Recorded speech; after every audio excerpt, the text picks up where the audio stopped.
Zaqatalada bədbəxt hadisə yaşanıb. Bakıdan Zaqatalaya qonaq gələn 2 uşaq atası dəm qazından boğularaq ölüb. Hadisə bugün səhər saatlarında rayonun Aşağı Tala kəndində baş verib. Bakı şəhər sakini 34 yaşlı Sənan Orucoğlu Məmmədovun meyiti bugün səhər saatlarında yaşadığı evin vanna otağında aşkarlanıb. Mərhumun əmsinin sözlərinə görə Sənan dünən dostları ilə bayramı qeyd edib, əmsigilə gəlib. Axşam isə bu bədbəxt hadisə baş verib. Bayram günü istirahətə gəlib bura. Gündüz də bayramın zadı gəzib edib, axşam da uşaqlarla oturub çay içiblər. Evə gələndə saat 1-dən sonra 2 yadələr bu vaxtlarda girib ki çimsin.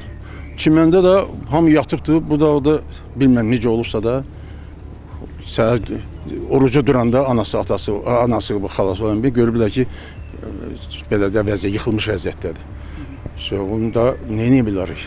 Ondan sonra daha skoraya çağırıblar, skoraya gəlib aparıb dedilər yox keçinibdir. Faktla bağlı araşdırma aparılır. İlkin Akifoğlu, Ceyhun Əhmədov, Nilüfər Qəhrəmanova, Zaqatala.